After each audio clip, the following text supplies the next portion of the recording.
Zay tia mitsamany anao ny tolona anatina hip-hop FIRAISANKINA2 miala tsony satria tsy foiny sady ty FIRAISANKINA2 kombrazo misy naorina fifaliana tekopy lafa ty le kolotsaina tsy azo ary zay tia mitsamany anao ny tolona anatina hip-hop FIRAISANKINA2 miala tsony satria tsy foiny sady ty FIRAISANKINA2 kombrazo misy naorina fifaliana tekopy lafa ty le kolotsaina tsy azo ary FIRAISANKINA2 mivoizina atao anaty tambazotra ny rap gasy non limite tsara orina atao poko efa mivoatiny tsy saraka fa miray ohatran'ny vaty tsy makaka ny inspira to milatsaka tsy miato samiray daholo tsika efa natambatra ny hip-hop sy ny mozika amin'ny beara ho avy anoratra tatara de tsy miala tsony fefa tomboka vatsatsy efa fano ohatran'ny vaty fatsifasika FIRAISANKINA tsy ravano yo milatsaka ny insta rap be solda menga aingany inspi de faly be mibokina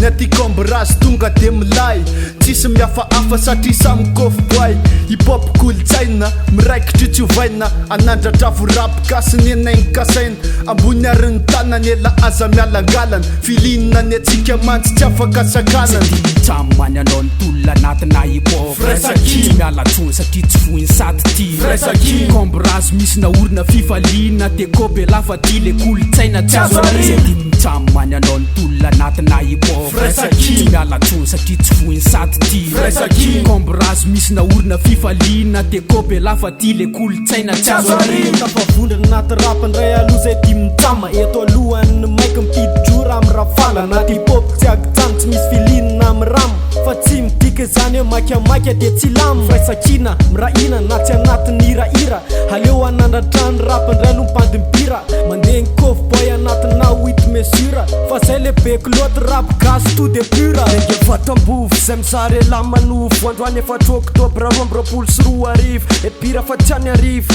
andro arivarivo na mfimasika ny solda andrava raha venina tsy rivotra mandrivorivo nandeha teniny ndreviny kambanao iray ary tsy anay korava fefanatambatro vato anangana ny ndrovo raha mbola misy ranomainty tsy anay kikombombavo sama milatsaka anaty rap represente tsy miala tsony ndrila amile kolotsaina mainty ny bekiloty ty ary ny hip-hop tsy andasana topy fa mandraky sainy voady atao hoe non stop de zay tsikopy tsy koafarao fotsiny tariketra raha tsaty sy ny akamalemiko fiestisy piretra ty mandratra misofolana de tsy misy mesa FIRAISANKINA ny antony fa tsy hoe zay misetrasetra ty mitsamany anao ny tolona anatina hip-hop FIRAISANKINA2 miala tsony satria tsy foiny sady ty FIRAISANKINA2 kombrazo misy naorina fifaliana tekopy lafa ty le kolotsaina tsy azo ary zay tia mitsamany anao ny tolona anatina hip-hop FIRAISANKINA2 miala tsony satria tsy foiny sady ty FIRAISANKINA2 kombrazo misy naorina fifaliana tekopy lafa ty le kolotsaina tsy azo ary